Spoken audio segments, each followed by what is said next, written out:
Hello everyone, स्वागत है आपका फिर से सिंप्लीफाइड स्टडीज़ में। आज हम अपना चैप्टर 4 कंटिन्यू करेंगे।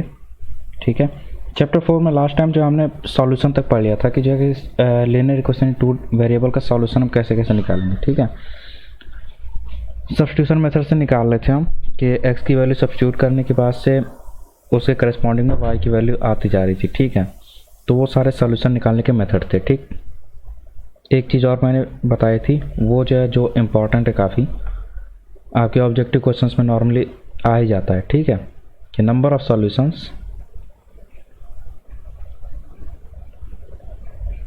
Of a linear equation in two variable. मतलब कि एक अगर कोई linear equation in two variables है तो उसके कितने सॉल्यूशन हो सकते हैं, कितने पॉसिबल सॉल्यूशन हो सकते हैं। तो ये इसके होता है इनफाइनाइट। ठीक है, मतलब कि बहुत सारे सॉल्यूशन हो सकते हैं। ये मैंने बताया भी था कि कैसे होते हैं। ठीक है, तो ये चीज़ आप हमेशा ध्यान रखिएगा। ठीक है, ये चीज़ बहुत ही इंपॉर्टेंट है, ये चीज़ हमेशा ध्यान रखना है। ठीक, आज जो हम पढ़ने जा रहे हैं, आज है आपका बेसिकली ग्राफ या फिर कह लीजिए ग्राफिकल रिप्रेजेंटेशन ऑफ सॉल्यूशंस।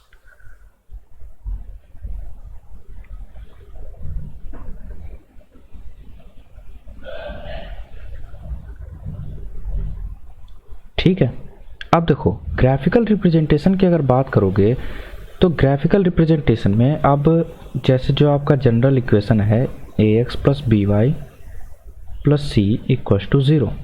ठीक है, यही आपका स्टैंडर्ड इक्वेशन था, जनरल इक्वेशन। ठीक है, तो अब इसमें जो है आपको क्या ध्यान देना होगा कि इसका ग्राफ एक्चुअल में होता क्या है। ठीक है, या फिर पहले देखो ग्राफ का मतलब क्या है। ग्राफ का मतलब क्या है कि जो इसके सॉल्यूशंस हैं, ठीक है, जो इसके सॉल्यूशंस है, मतलब कि एक्स वाई का ऑर्डर पेयर जो आएगा, ठीक है, उसको जब हम ग्राफ पे प्लॉट करेंगे, ग्राफ पे उसकी प्लॉटिंग होगी, तो वो कैसा स्ट्रक्चर रिजेंबल करेगा। ठीक है, किस टाइप का स्ट्रक्चर वो रिजेंबल करेगा, वही तुम्हारा ग्राफिकल रिप्रेजेंटेशन है। ठीक है, चलो इसको एक जो है एग्जाम्पल से समझते हैं। फॉर एग्जाम्पल मैंने ले लिया एक बहुत ही छोटा एग्जाम्पल ले लेते हैं, x plus y equals to 5। ठीक है, अब इसके हम थोड़े से वो बनाते क्या कहते हैं, सॉल्यूशंस निकालते हैं। ठीक है, x y। ओके, चलो पहले जब x की वैल्यू हम 1 रखते हैं तो y की वैल्यू कितनी आ जाएगी 4, x की वैल्यू 0, y की वैल्यू 5, x की वैल्यू -1, y की वैल्यू प्लस का 6। ठीक है, एक और पॉइंट ले लेते हैं। अगर x की वैल्यू आपको 2 रखेंगे तो y की वैल्यू 3 आ जाएगी। ठीक है, तो ये आपके पर्टिकुलर सॉल्यूशंस आ जाएंगे। ठीक है, तो सॉल्यूशंस लिखेंगे किस तरीके से, 1,4, 0,5, -1,6 और 2,3। ठीक है, अब इसकी ग्राफिकल रिप्रेजेंटेशन देखते हैं कि ग्राफ में आखिर ये किस तरह से रिजेंबल होगा।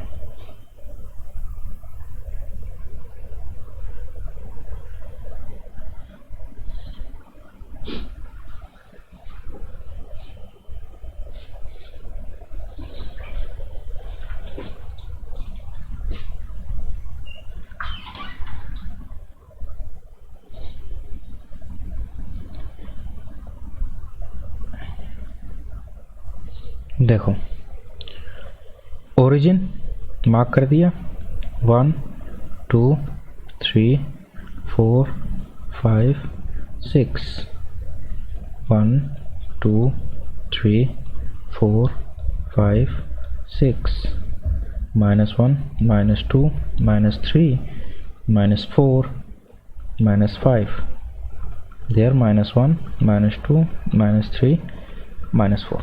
ठीक है, अब चलो सारे पॉइंट्स को हम जो लोकेट करते हैं। सबसे पहला पॉइंट है 1,4। ठीक है, x पे 1, y पे 4,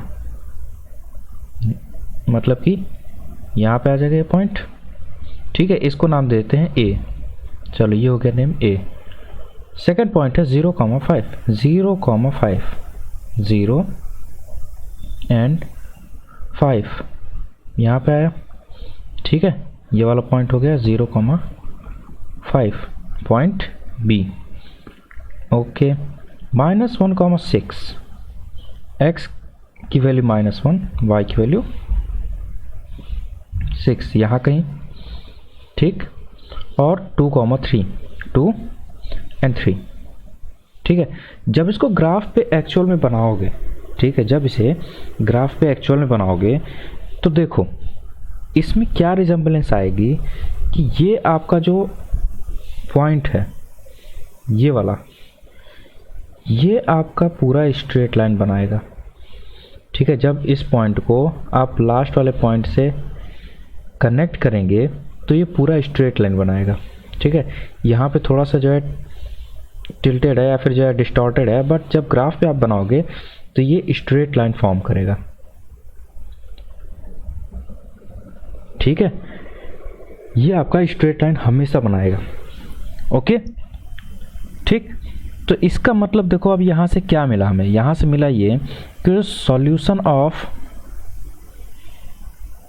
लीनियर इक्वेशन इन 2 वेरिएबल होते हैं, ठीक है, वो स्ट्रेट लाइन रिप्रेजेंट करते हैं,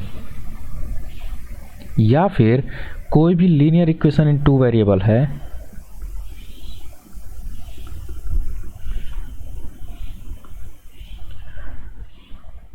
वो आपका स्ट्रेट लाइन रिप्रेजेंट करता है ग्राफ पे,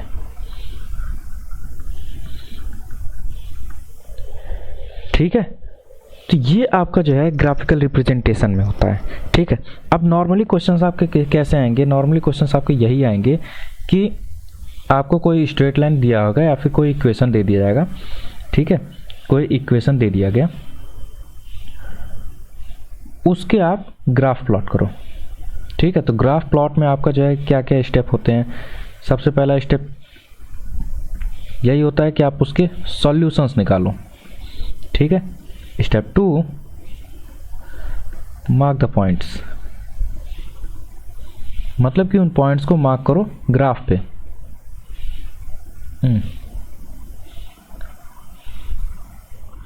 ठीक है। पॉइंट्स को मार्क किया ग्राफ पे और उसके बाद से कनेक्ट ऑल द पॉइंट्स,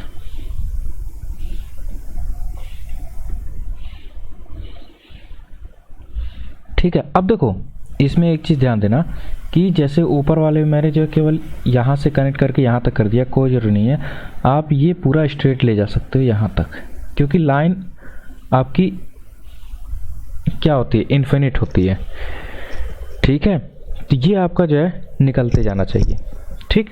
अब देखो इसमें भी क्वेश्चन जो है कुछ तरीके के आते हैं कि जैसे कि आपका कोई क्वेश्चन दिया, ठीक है, कहेगा फाइंड द पॉइंट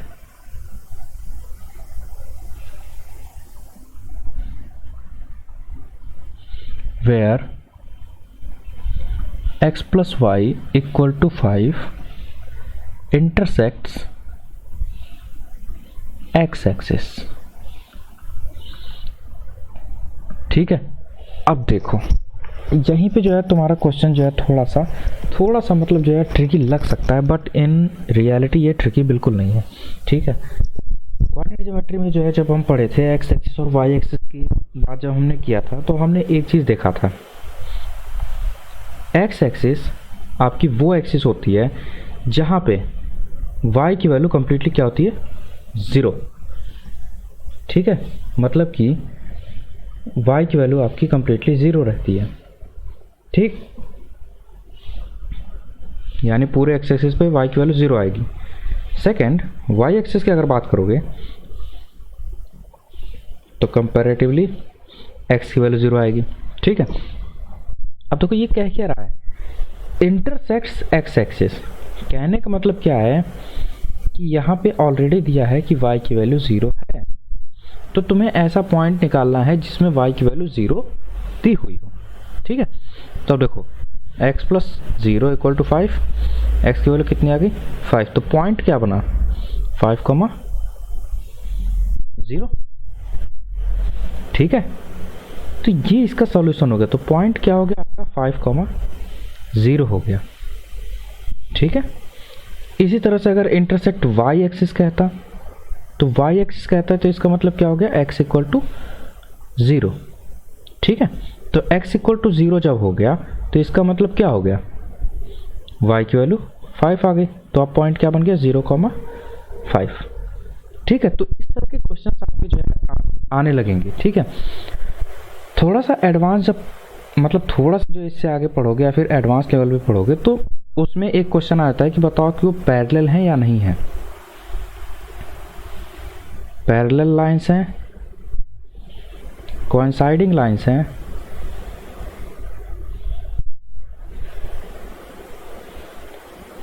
या फिर इंटरसेक्टिंग है। ठीक है, ये थोड़ा सा जो है अगले लेवल की है, बट फिर भी यहाँ पे समझ लो, यहीं पे समझ लोगे ज़्यादा आसान रहेगा। अगर देखो जैसे कि कोई इक्वेशन लिखता हूँ 2x + 3y = 5। ठीक है, अगर मुझे कोई नेक्स्ट लाइन ऐसी लिखनी है जो कि इसके पैरेलल हो, तो समझो पहले पैरेलल की बात क्या होती है। अगर पैरेलल का मतलब समझ जाओगे तो फिर जो है इसको लिख सकते हैं। पैरेलल का मतलब क्या हो गया, अभी हमने देखा कि स्ट्रेट लाइन बताता है ये। ठीक है, जो भी आपकी लीनियर इक्वेशन 2 वेरिएबल वो स्ट्रेट लाइन बनाएगा। ठीक, सपोज कर लो इसका ग्राफ कुछ ऐसे जा रहा है। ठीक है, तो ग्राफ अगर ऐसे जा रहा है तो पैरेलल लाइन आप उसी लाइन को कहोगे जो इसके इक्वल डिस्टेंस से होकर जा रहा हो, मतलब कि हर जगह से बराबर के डिस्टेंस पे हो।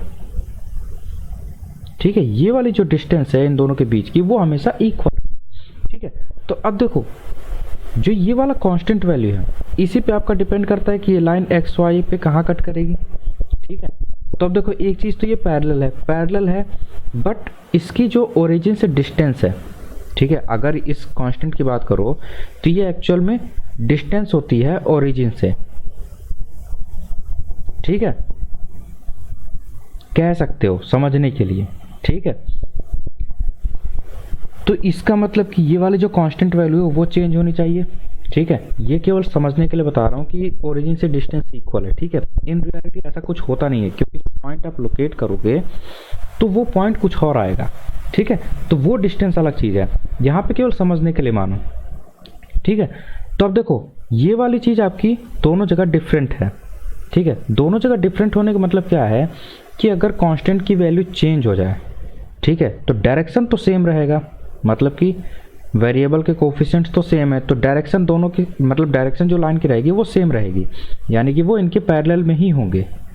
बट अगर इसकी वैल्यू चेंज किया, मान लो 7 कर दिया जाए, तो 7 मतलब क्या हो गया, इससे ज़्यादा हो गया, यानी इससे दूर कहीं लाइन बनेगी।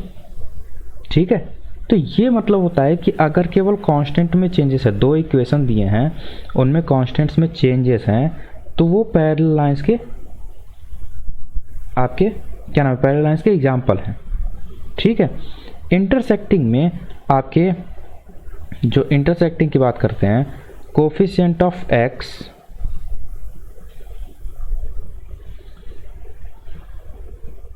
या फिर वाई या फिर कांस्टेंट टर्म। ठीक है, तीनों में से कोई भी इक्वल नहीं होता है। ठीक है, ये दो लाइन की इक्वेशंस की बात हो रही है, मतलब दो लीनियर इक्वेशंस अगर दिए तब। ठीक है, केवल इतना कॉन्सेप्ट समझे रहो, 10th में आपको यही आपका एक बेसिक फॉर्मूला बन जाएगा।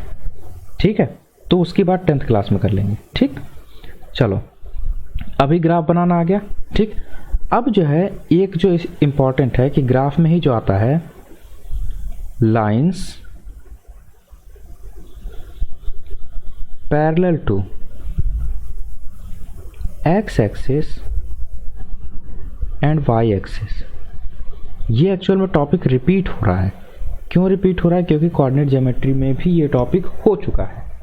ठीक है, फिर भी आप एक बार और देख लो कि लाइंस की इक्वेशन क्या होगी अगर वो एक्स के पैरेलल हो या फिर वाई के पैरेलल हो। ठीक है, चलो सिंपली अगर एक्स एक्सिस की बात किया जाए तो अभी कई बार मैंने बताया कि y = 0 इसकी इक्वेशन होती है, और y एक्सिस की बात किया जाए तो x = 0 इसकी इक्वेशन होती है। ठीक है, तो अगर हम बात करें किसी भी equation parallel to x axis के या फिर पैरेलल टू y एक्सिस के, ठीक है, तो उस पर्टिकुलर मोमेंट पे हमें क्या देखने को मिल सकता है?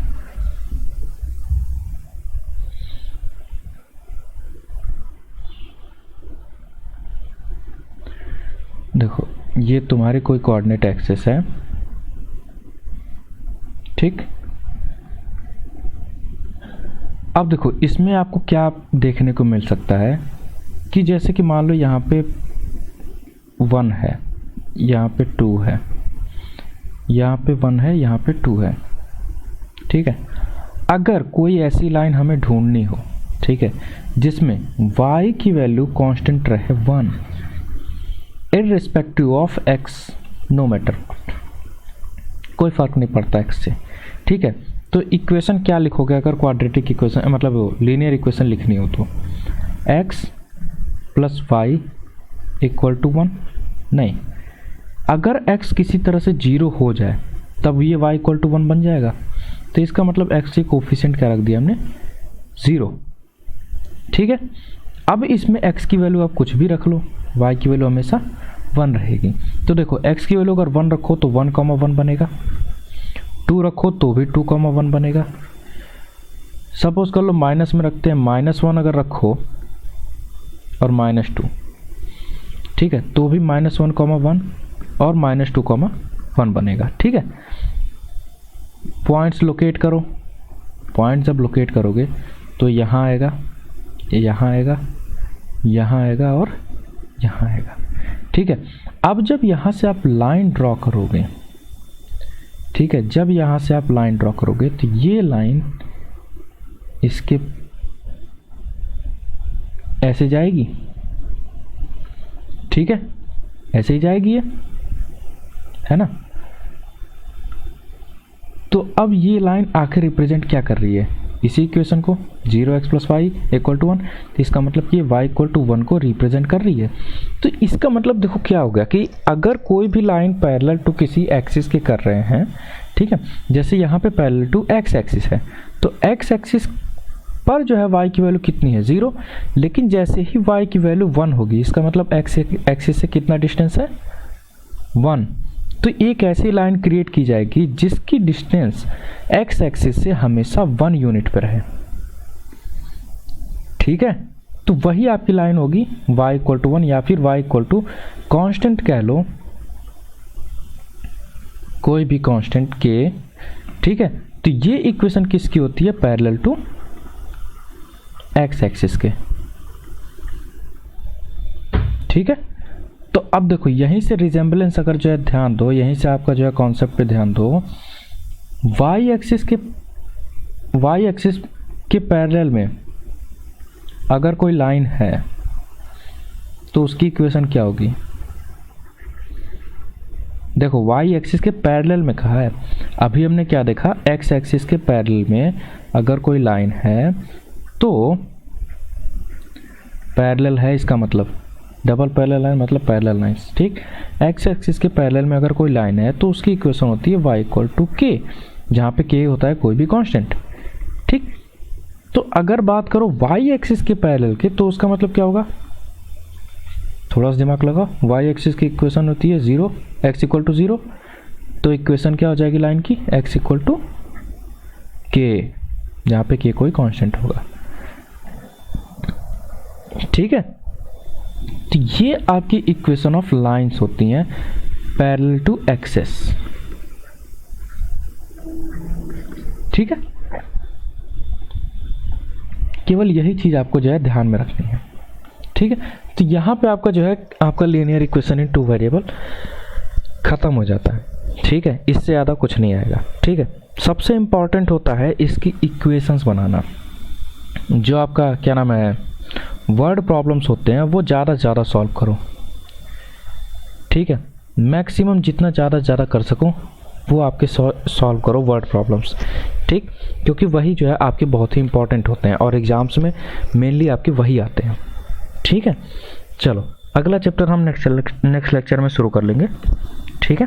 तब तक के लिए अपना ध्यान रखो और एक्सरसाइजेस और एग्जाम्पल दोनों करते रहना, ठीक है। चलो बाय।